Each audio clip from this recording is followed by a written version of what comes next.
Hello दोस्तों, नमस्कार। मैं LP Manish Kumar Pandey DP money study में आपका हार्दिक स्वागत करता हूं।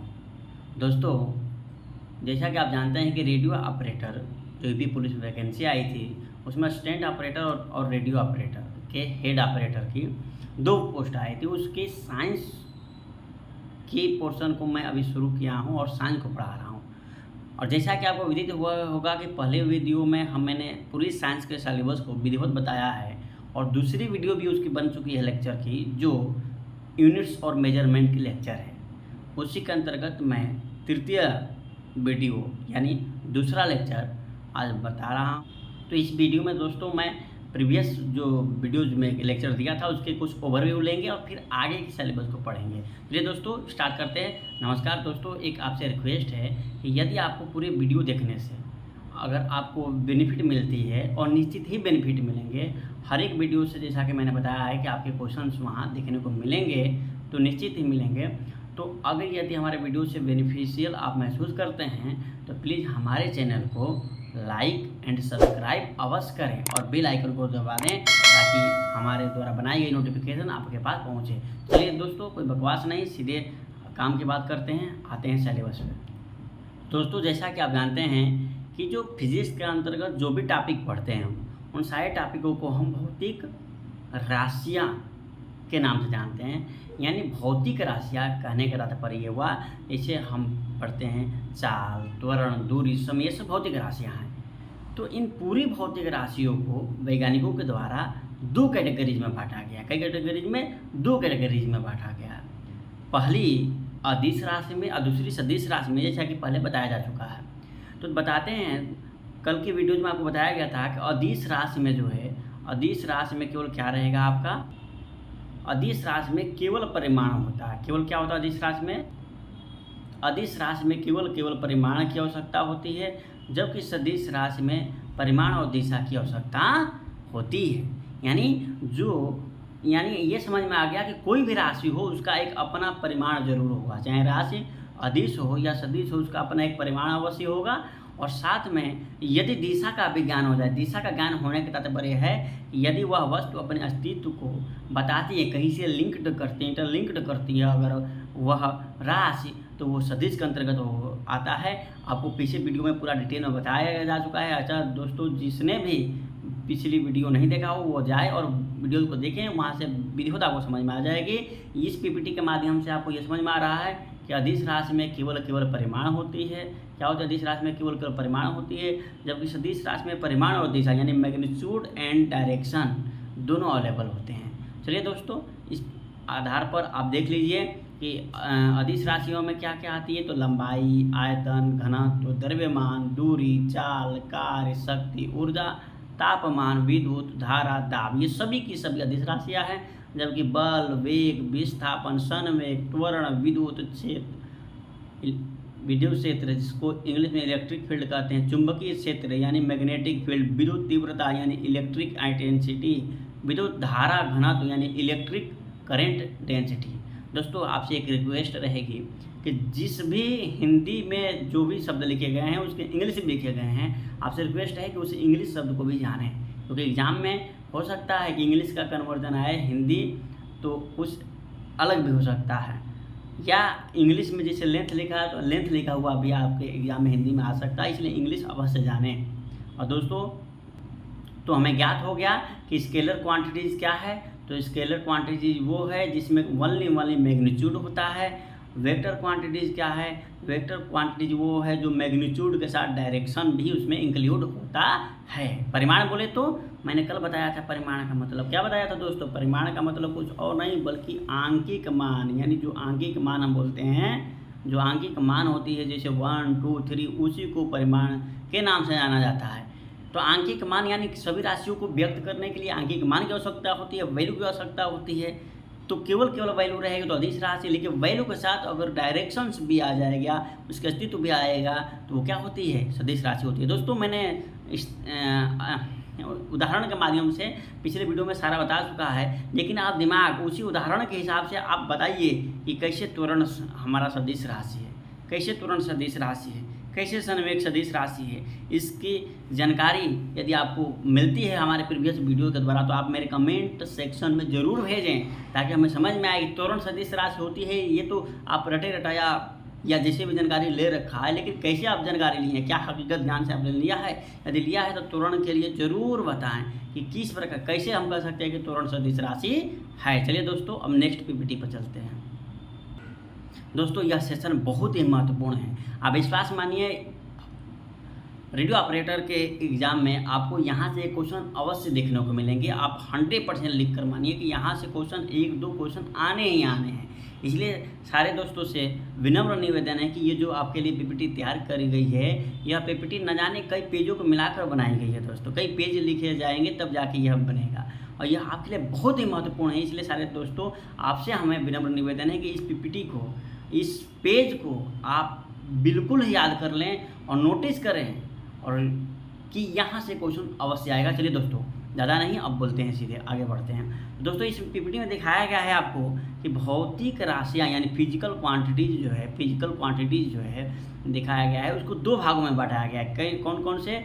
एक मूल राशियाँ, भौतिक राशियों को मूल राशि के नाम से एक जानी गई है, और एक व्युत्पन्न राशि जो कि कल बताया जा चुका है, उसकी ही विस्तृत रूप आज बताया जा रहा है। तो दोस्तों, जैसा कि मैंने दोस्तों बताया आपको कि भौतिक राशियाँ जितना भी हैं, कौन सी भौतिक राशियाँ? लंबाई, द्रव्यमान, समय, विद्युत धारा, चाल, आयतन, त्वरण, यानी फिजिक्स की हर टॉपिक को एक राशि के अंतर्गत रखा गया, और हर एक राशि का को क्वांटिटीज के नाम से जाना गया। अंग्रेजों ने इंग्लिश नाम क्वांटिटीज है राशियों का, यानी सारे क्वांटिटीज के नाम से ही लग रहा है कि उसकी वैल्यू होती है, यानी हर एक राशियाँ का एक वैल्यू होती है, उस वैल्यू होती है। और वह वैल्यू जो होती है, वैल्यू के साथ अगर दिशा का विज्ञान हो जाता है, दिशा बोले तो उसके अस्तित्व का, कि वो लिंक्ड किधर से है, कहाँ से आया है, क्या उसके प्लस माइनस पर प्रभाव पड़ रहा है कि नहीं पड़ रहा है। अगर प्लस माइनस को भी इंगित करता है तो वो यानी अपने अस्तित्व को बताता है कि हम कभी माइनस है कभी प्लस हैं।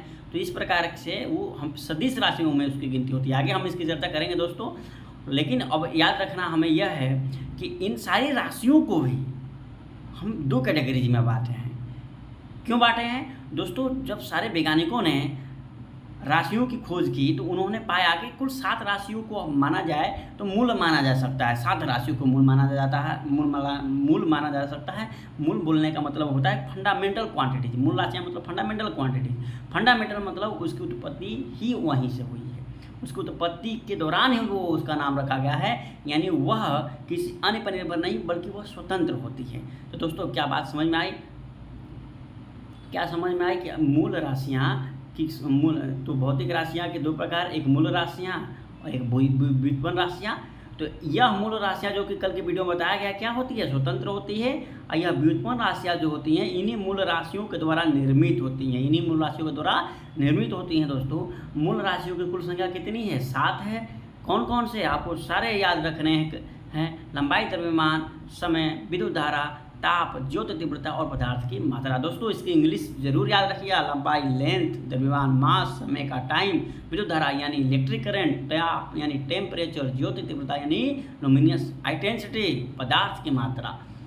ये हमारी 7 हमारी मूल राशियाँ हैं। और इस 7 के अलावा जितनी भी राशियाँ होती हैं वो सारी के सारी व्युत्पन्न राशियाँ कहलाती हैं, क्योंकि यह हमेशा मूल राशियों के द्वारा ही निर्मित होती है। मूल राशियों के द्वारा ही ये निर्मित होती हैं। चलिए दोस्तों, ये दोस्तों हम जानते हैं कि चाल बराबर क्या होती है? चाल बराबर होती है दूरी बटा समय। चाल बराबर क्या होती है दोस्तों? दूरी बटा समय। यानी चाल बराबर दूरी बटा समय हमने लिखा यहाँ पर। तो आपको क्या बात समझ में आई? यह बात समझ में आई कि चाल बराबर दूरी बटा समय। दूरी यह भी एक क्या है? मूल राशि है। समय भी मूल राशि है, यानी यह मूल राशियों के द्वारा बनी है, इसलिए इसे व्युत्पन्न कहते हैं, डेराइव क्वांटिटीज कहते हैं। नाम से ही पता लगाया जा सकता है। आयतन बराबर क्या होता है दोस्तों? लंबाई गुणे चौड़ाई गुणे ऊंचाई। ये तीनों के तीनों, लंबाई, चौड़ाई और ऊंचाई, तीनों के तीनों क्या है दोस्तों? ये लंबाई के ही अंतर्गत आती है, यानी तीनों के तीनों मूल राशियाँ हैं जो आयतन यानी आयतन को बना रही हैं, यानी अतः यह व्युत्पन्न राशि के अंतर्गत रखा गया है। इसको त्वरण किसे कहते हैं दोस्तों? वेग परिवर्तन की दर को, वेग परिवर्तन की दर को त्वरण कहते हैं। यानी हो ना हो वेग परिवर्तन, यानी वेग यह हमारा हुआ मूल राशि, दर का मतलब होता है समय से भाग। दोस्तों याद रखना, दर का मतलब समय से भाग। यह भी हमारा क्या हुआ, मूल राशि हुआ। तो इस प्रकार से हम देखिए इस स्लाइड में कि व्युत्पन्न राशियाँ जो भी होती हैं वो बहुत सारी होती हैं। यानी व्युत्पन्न राशियाँ की अगर संख्या पूछी जाए तो क्या बताइए, यदि दोस्तों व्युत्पन्न राशियों की अगर संख्या पूछा जाए तो क्या बताइएगा, व्युत्पन्न राशियों की संख्या कितनी होती है। तो व्युत्पन्न राशियों की संख्या अनंत होती है, क्योंकि इन्हें तो मूल राशियों से मिलकर बनाया जाता है। मूल राशियों के मिल से इनको अनंतों प्रकार है, इसलिए मूल राशियों की संख्या 7 जबकि व्युत्पन्न राशियों की संख्या अनंत है। दोस्तों बार बार क्यों बोल रहा हूँ, क्योंकि यहाँ से एग्जाम में अवश्य आएंगे और बिना इसके फिजिक्स को नहीं जाना जा सकता। जो बच्चा भौतिक राशियाँ और उसके मात्रक यानी यूनिट्स यानी फिजिकल क्वांटिटीज और यूनिट्स को जान गया वो पूरे फिजिक्स को जान जाएगा। इस कारण हम इस पर बहुत ज़्यादा जोर दे रहे हैं कि यह जानना अति आवश्यक है। तो चलिए दोस्तों इसको कैसे इंटरलिंक्ड करते हैं आइए हम समझते हैं। दोस्तों एक हम टॉपिक इसी में डाले हैं, क्या डाले हैं, मात्रक। क्या डाले हैं दोस्तों, मात्रक। एक टॉपिक हमारा इसी में है, क्या दोस्तों, मात्रक। तो देखिए मात्रक क्या है। तो दोस्तों मात्रकों की यहाँ पर मात्रक बताया गया है। मात्रक का मतलब क्या होता है, तो आइए समझने की कोशिश करते हैं। दोस्तों बिना मात्रक का हम कोई भी फिजिक्स या ऐसे दैनिक जीवन में भी कोई भी बात नहीं बोल सकते। कैसे, देखिए हम आपको एग्जांपल देखते हैं। जैसे मान लीजिए आपके घर में मम्मी कहती है कि बेटा जाओ चीनी लेते आओ। बेटा कहता है कि माँ चीनी कितना लेकर आऊँ, तो माँ कहती है कि जाओ चीनी 2 लेते आओ, जाओ चीनी 4 लेते आओ। तो यह 2 और 3 और 4 जो बोला है वो क्या बोल रहा है, वो मैग्नीट्यूड को बोल रही हैं। क्या बोल रही है, मैग्नीट्यूड को यानी परिमाण को बोल रही हैं। 2 और 4, लेकिन क्या उसको समझ में आएगा। दुकानदार से अगर जाकर वो कहता है कि हमें 2 चीनी दीजिए 3 चीनी दीजिए, तो क्या उन्हें समझ में आएगा, बिल्कुल ही नहीं समझ में आएगा। तो जाकर उन्हें क्या कहना पड़ेगा कि हमें 2 किलो चीनी दे दीजिए, हमें 4 किलो की चीनी दे दीजिए। यानी आप परिमाण के साथ जो एडिंग किए हैं ताकि उसके शाब्दिक अर्थ निकाला जा सके, समझा जा सके, वो जो शब्द ऐड करे वही तो मात्रक है। क्या आपको बात समझ में आई, वही मात्रक है। तो क्या हमें समझ में आया कि परिमाण के साथ जो लगा रहता है यानी परिमाण के बाद जो आता है उसे मात्रक कहते हैं। यानी बिना मात्रक का हम कोई भी बात, कोई भी चीज़ की मात्रा हम नहीं बता पाएंगे। तो क्या मात्रक समझ में आई, हाँ वही मात्रक जो हम परिमाण के बाद लगाते हैं उन्हीं को मात्रक कहते हैं। और क्यों लगाते हैं, ताकि किसी भी चीज़ की मात्रा को जान सके, नाम से ही इंगित है। तो दोस्तों मात्रकों के प्रकार की अगर देखें तो जितनी मूल राशियाँ होती हैं उतने ही हमारे मात्रक होते हैं। यदि हम बात इसके प्रकारों को करें तो जैसे भौतिक राशियों के 2 प्रकार हुआ, मूल राशियाँ, व्युत्पन्न राशियाँ, वैसे ही मात्रक के भी 2 प्रकार होते हैं। कौन कौन से, मूल मात्रक और कौन कौन से, व्युत्पन्न मात्रक। मूल मात्रक यानी मूल मात्रक क्या होता है, तो मूल राशियों के मात्रकों को ही मूल मात्रक कहते हैं। और व्युत्पन्न मात्रक क्या होता है, तो व्युत्पन्न राशियों के मात्रक को ही व्युत्पन्न मात्रक कहते हैं। बात समझ में आई कि नहीं। अतः अगर आपसे पूछा जाए कि मूल मात्रकों की संख्या कितनी होती है, जाहिर सी बात है 7 होती है, क्योंकि मूल राशियाँ 7 होती है, इसलिए मूल मात्रक भी 7 होते हैं। अगर पूछा जाएगा, अगर एग्जाम में ये आ जाए कि मूल राशियाँ कितनी होती है, अगर एग्जाम में आ जाए मूल राशियाँ कितनी होती हैं, तो मूल राशियाँ तो बता दिए 7 होती हैं। अगर एग्जाम में आ जाए व्युत्पन्न राशियाँ कितनी होती है, तो इनकी संख्या अनंत होती है, यह चीज़ याद रखिएगा। और मूल मात्रकों की संख्या कितनी होती है, 7 होती है। और किसका क्या मात्रक होता है, याद रखिए, लंबाई का मात्रक क्या होता है, मीटर, द्रव्यमान का किलोग्राम, समय का सेकेंड, याद रखना है, विद्युत धारा का एम्पियर, ताप का केल्विन, ज्योति तीव्रता का कैंडिला, पदार्थ की मात्रा का मोल होता है। दोस्तों यहाँ से एग्जाम में जरूर आएंगे, इसलिए आप अवश्य याद करें और सबकी कोडिंग भी समझें। मीटर को किससे व्यक्त करते हैं, रिप्रेजेंट करते हैं, यम से, किलोग्राम को केजी से, सेकेंड को यस से, एम्पियर को ए से, ताप को के, केल्विन को के से, कैंडिला को सीडी से, मोल को एमओएल से। दोस्तों तो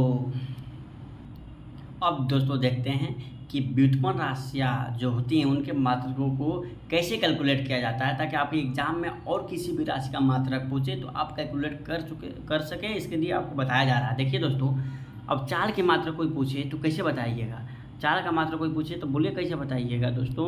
तो चाल का मात्रक कोई पूछे तो चाल बराबर क्या होती है, दूरी बटा समय। चाल बराबर होता है दूरी बटा समय। तो दूरी का मात्रक क्या होती है, मीटर, समय का मात्रक क्या होता है? सेकेंड। अतः चाल का मात्रक क्या हुआ? मीटर प्रति सेकेंड। नेक्स्ट कर देखते हैं दोस्तों, अगर कोई पूछे आयतन का मात्रक क्या होता है तो क्या बताइएगा? पहले आयतन बराबर होता क्या है? आयतन होता क्या है? तो आयतन बराबर होता है दोस्तों लंबाई गुणे चौड़ाई गुणे ऊंचाई, यानी L into B into H, length. जिसके मात्रक क्या होता है? लेंथ का मात्रक क्या होता है? मीटर होता है। बी का मात्रक यानी चौड़ाई का मात्रक क्या होता है? इसका भी मीटर। और ऊंचाई का मात्रक क्या होता है? इसका भी मीटर होता है। यानी दोस्तों इस प्रकार से हम देख सकते हैं कि हमारा आयतन का मात्रक क्या हो जाएगा? Metre into metre into metre, यानी मीटर क्यूब हो जाएगा। दोस्तों वैसे ही एग्जाम में अगर आपका पूछे, और पूछेगा ही, यह नेसेसरी है कि त्वरण का मात्रक तो पूछता है, ये पूछेगा कि त्वरण का मात्रक क्या होता है, तो घबराइएगा नहीं दोस्तों। त्वरण की परिभाषा क्या होती है यदि नहीं पता है तो आपको वेग या गति और गति का नियम में आपको सब बताया जाएगा। तो त्वरण का परिभाषा होता है कि वेग परिवर्तन की दर को त्वरण कहते हैं। ये सब जो टॉपिक है, ये वेग परिवर्तन की दर को त्वरण कहते हैं, क्यों कहते हैं, ये सब चीज़ उसमें बताया जाएगा। जैसे आपको इसमें सदिश को बताया गया, उसी हकीकत ज्ञान से सब बताया जाएगा। तो त्वरण का कोई मात्रक पूछे तो क्या बताइएगा? वेग परिवर्तन की दर। और कभी भी दर कहे इसका मतलब समय से भाग करिए, फिजिक्स का यह नियम है, दर का मतलब समय से भाग। कोई पूछे चाल किसे कहते हैं तो क्या बताइएगा? एकांक समय में चली गई दूरी को चाल कहते हैं, या ये भी कह सकते हैं कि दूरी के दर को चाल कहते हैं। दर का मतलब होता है समय से भाग। बिल्कुल सही आपने सुना। आएगा अगला चैप्टर तो आपको विधि पूर्वक बताई जाएगी और बहुत ही मजा आएगा हकीकत ज्ञान को जानकर। दोस्तों पहले इस पीपीटी को समझते हैं, और यहाँ से एग्जाम में नेसेसरी एग्जाम में आना ही आना है क्वेश्चन। तो दोस्तों त्वरण का अगर मात्रक पूछेगा तो क्या बताइएगा? वेग परिवर्तन के दर को त्वरण कहते हैं, यानी डेल v बटा डेल टी। परिवर्तन को फिजिक्स में डेल से परिभाषित किया जाता है, डेल से डिनोट किया जाता है। तो त्वरण बराबर क्या होता है? डेल v बटा डेल टी। डेल v मतलब वेग परिवर्तन, यानी वेग, और नीचे समय से भाग, यानी वेग जिसका मात्रक होता है मीटर प्रति सेकेंड। ऊपर ही बताया चाल का मात्रक क्या होता है? मीटर प्रति सेकेंड। वही वेग का मात्रक होता है मीटर प्रति सेकेंड। और टाइम यानी टी का मात्रक क्या होता है दोस्तों? सेकेंड। तो जाहिर सी बात है कि सेकेंड और सेकेंड मल्टीप्लाई हो जाएगा तो क्या हो जाएगा? मीटर प्रति सेकेंड स्क्वायर। तो त्वरण का मात्रक क्या निकल आया? मीटर प्रति सेकेंड स्क्वायर। दोस्तों ऐसे ही विभिन्न कई राशियाँ हैं, और हर राशियों का मात्रक आप स्वतः ही निकालें। किसके सहायता से? केवल इसके सहायता से। दोस्तों ये 7 मूल मात्रक यदि आपको पता है, 7 राशियों के मात्रक पता है, तो विश्वास माने आप कहीं से भी किसी की भी मात्रक को ज्ञात कर सकते हैं। लेकिन वह जिसकी भी मात्रक निकाले, जैसे बल, अभी बल का मात्रक कैसे निकालेंगे? तो बल के बारे में आपको जानना चाहिए। देखिए अभी बल का मात्रक कैसे निकालेंगे, तो सारे चैप्टर पढ़ेंगे, तो सारे चैप्टरों में हम सबका मात्रक निकाल कर दिखाएंगे, सबका डायमेंशन यानी बीमा निकाल कर दिखाएंगे। यानी याद रखिएगा कि इस चैप्टर का हर एक चैप्टर में यूज है, हर चैप्टर में यूज है। जो भी हम चैप्टर पढ़ेंगे इन सब का रिवीजन होता रहेगा, इन्हीं सातों के माध्यम से हर चीज़ बनेगा। इसलिए इन सब को याद कर लीजिए। जैसा कि अभी आपके सामने ही दिखाई दिया कि इन्हीं सातों के यूज से ये सभी बनाए गए हैं। तो फिजिक्स यदि जानना है तो यह लाइन, यह जो मैं सर्कल कर दिया, यह जो जान गया पूरी फिजिक्स को ख़त्म कर देगा। इसलिए इस पर हमने इतना सारा टॉपिक बनाया, इसलिए इतना ज़्यादा जोर दे रहा हूँ दोस्तों। चलिए अब ज़्यादा एक और हम जान लेते हैं जानकारी। दोस्तों जानने की कोशिश करते हैं हम। चलिए दोस्तों एक नया टॉपिक और देख लिया जाए। वो टॉपिक क्या है? तो वीमा है। वीमा कुछ और नहीं दोस्तों, मात्रकों को इंगित करने का एक जरिया है। किसी भी राशि के जो मात्रक है उस मात्रकों की इंगित करने का एक जरिया है, एक प्रकार है। या तो आप मात्रक बोलिए या आप उसके राशियों को इंगित करने की विधि बताइए, कुछ भी बताया जा सकता है। लेकिन जिस राशि की जो मात्रक होती है उसी के अनुसार उसका बीमा तय होता है। तो इस कारण से अगर हम 7 राशियाँ जो मूल राशियाँ हैं उनको देखा जाए तो उनके 7 बीमाएँ होती हैं। 7 मूल राशियों की क्या होती है? 7 अपना बीमा होती हैं, और उसी के अनुसार अन्य सारी राशियों की बीमा बनती है। और आप एग्जाम में क्वेश्चन देखने को मिलता है, कहेगा बल का बीमा क्या है, कहेगा त्वरण का बीमा क्या है, तो आप तुरंत निकालना सीख जाइएगा। केवल यह पीपीटी के द्वारा अगर आपको ध्यान में रहेगा तो आप वो भी निकालना सीख जाइएगा। चलिए देखिए दोस्तों कैसे। दोस्तों आप जानिए लंबाई की बीमा क्या होती है। लंबाई की बीमा क्या होती है दोस्तों? लंबाई कहीं भी आ जाए या मीटर कहीं भी आ जाए उसका क्या होगा? यल होगा। लंबाई यानी लेंथ कहीं भी आ जाए तो उसका यल होगा। द्रव्यमान का पहला अक्षर यम है यानी उसका बीमा क्या होगा, यम होगा। समय का पहला अक्षर टी है इसलिए इसकी बीमा टी मानी गई है, कैपिटल टी। विद्युत धारा के मात्रक एम्पियर ए के अनुसार इसको ए माना गया है। ताप को केल्विन कहते हैं तो इसे स्मॉल टी या क्यू से ही दिखा देते हैं, कहीं कहीं के से भी दिखाया जा सकता है। जो तीव्रता का होता है सी डी कैंडेला, पदार्थ की मात्रा का मात्रक मोल होता है इसलिए इसकी बीमा क्या होती है दोस्तों, मोल होती है।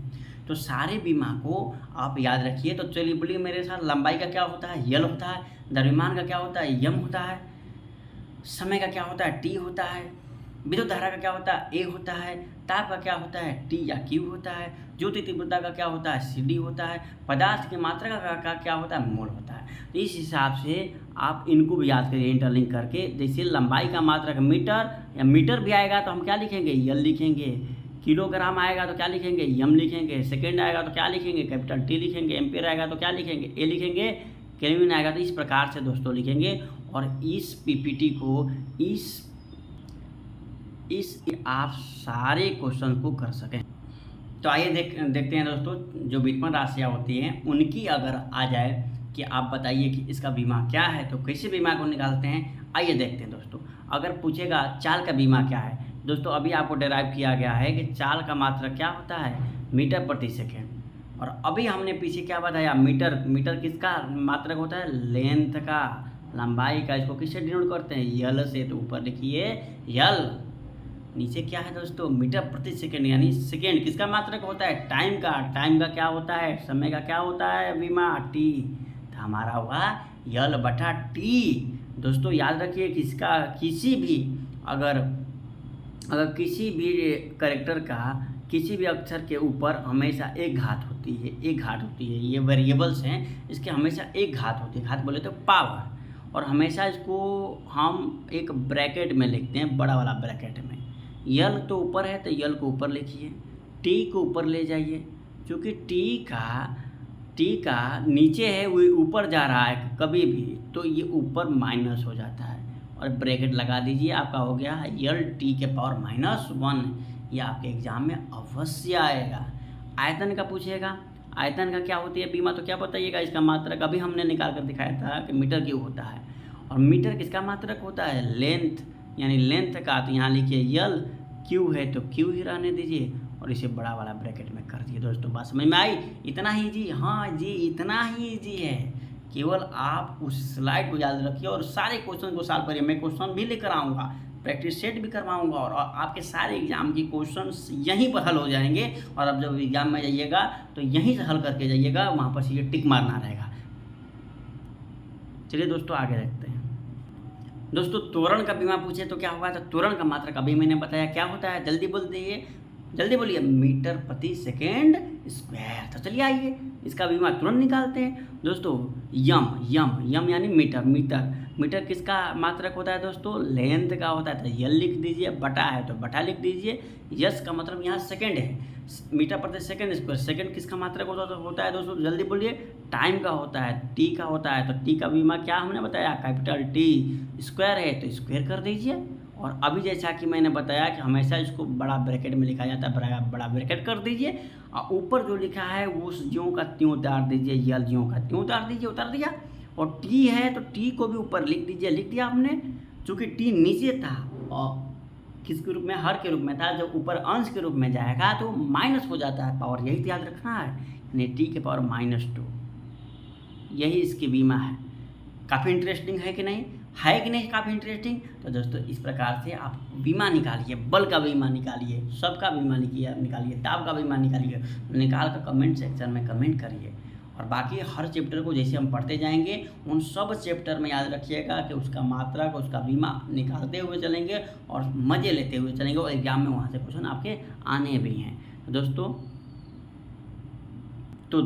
बढ़ते हैं अब नेक्स्ट पेज में। नेक्स्ट पेज क्या है दोस्तों, मापन है। नेक्स्ट पेज क्या है दोस्तों, मापन, मेजरमेंट। तो दोस्तों मेजरमेंट की बहुत सारी जानकारी हमने पिछले स्लाइड में ले चुका है।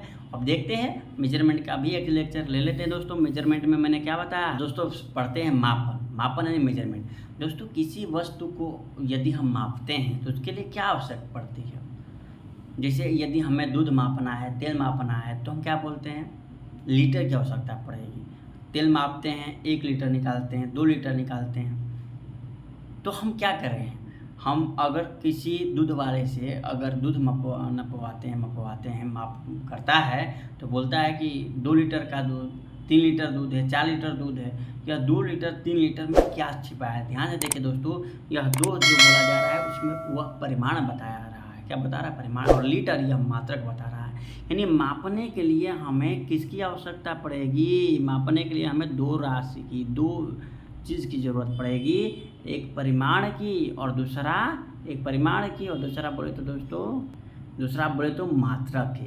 यानी मापने के लिए हमें 2 चीज़ की आवश्यकता पड़ती है, किसकी, एक परिमाण की और एक मात्रक की। जैसे दर्जी के पास जाते हैं, कहते हैं कि कपड़े नापिए, कपड़े मापता है तो कहता है कि अब आपका कपड़ा 4x6 है, या बोलता है कि कपड़े की लंबाई जो है 4 मीटर है जी, 4 मीटर, यानी वह 4 जो शब्द का प्रयोग किया है, अंक मैग्नीट्यूड को ही बता रहा है, यानी परिमाण को ही बता रहा है। ये परिमाण यानी यह परिमाण जो है, इसी को इंग्लिश में मैग्नीट्यूड कहा जाता है, मैग्नीट्यूड।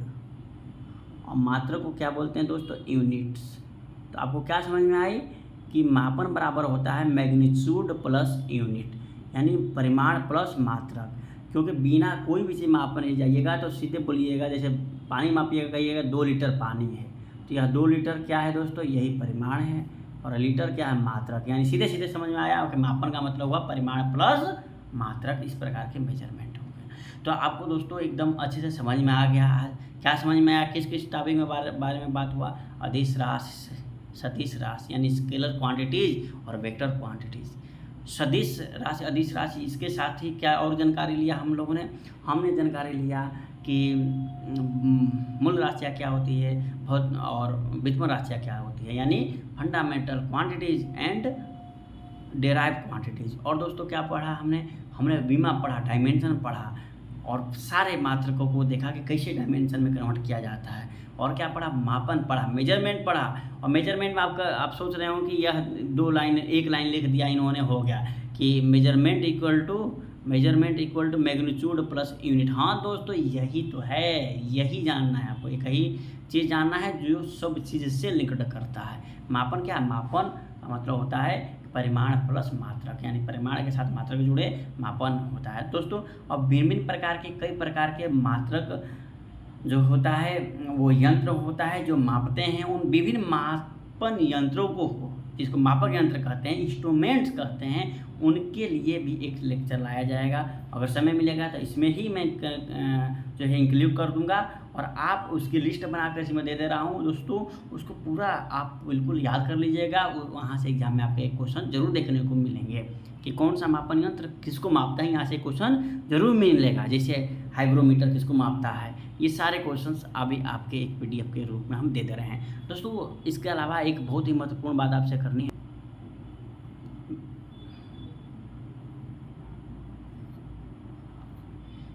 दोस्तों हम तो ये जान गए कि जो मात्रक होते हैं वो क्या करते हैं, मापन प्रक्रिया में भाग लेते हैं, जो परिमाण को इंगित करने का काम करते हैं।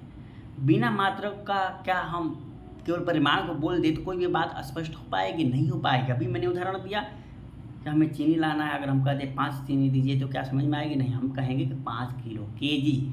यह केजी बोला वही मात्रक है, जो 5 बोला ही परिमाण है, यानी हमें इनकी आवश्यकता पड़ेगी दोस्तों। और एक बात बताते हैं हम कि हमें क्या होती है कि किसी भी चीज़ को मापने के लिए छोटा, वो चीज़ छोटा की भी आवश्यकता होती है कि छोटी चीज़ को भी मापने के लिए वो औजार होनी चाहिए, बड़ी चीज़ को मापने के लिए भी औजार होनी चाहिए।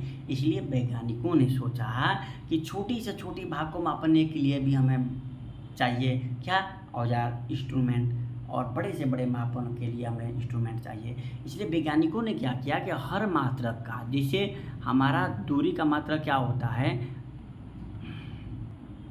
जैसे दोस्तों दूरी का मात्रक हमारा मीटर होता है, तो क्या केवल मीटर से ही, मीटर मान लीजिए कितना बड़ा होता है, 1 वाहन के बराबर लगभग मीटर इतनी दूरी पर होती है।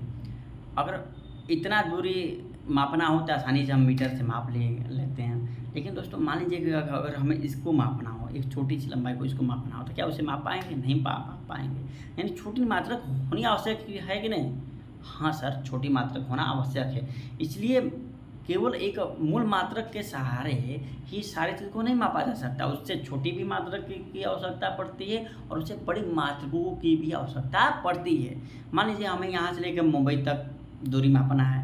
अब 1 मीटर उठा लिए डंडा और लगे मापने, पता नहीं कई सालों तक मापिएगा, इसलिए उससे बड़ा मात्रक रखा गया किलोमीटर, उससे भी बड़ा मात्रक रखा गया, क्या रखा गया, गीगामीटर, टेरामीटर, मेगामीटर। इस प्रकार से दोस्तों मात्रकों के छोटे रूप भी होते हैं, बड़े रूप भी होते हैं। वो कैसे होते हैं यह भी हम अगले वीडियो में जानेंगे, और समय मिलता है तो मैं आगे इसको कंटिन्यू करता हूँ और पूरे पद्धति को आप समझिएगा। और तो दोस्तों अब इससे ज़्यादा करूँगा तो आपके दिमाग पर असर पड़ेगा और आप बिल्कुल आप याद नहीं कर पाइएगा। इसलिए अब नेक्स्ट वीडियो जो कि मेजरमेंट और यूनिट और डायमेंशन का तीसरा पार्ट रहेगा और आपको उसमें कंप्लीट करा दिया जाएगा। उसके बाद आपके नेक्स्ट यानी चौथे वीडियो में आपके उससे आधारित एग्जाम में जो डायरेक्ट क्वेश्चन पूछे जाएंगे, न्यूमेरिकल क्वेश्चन पूछे जाएंगे, वो सेशन आपको कराए जाएंगे।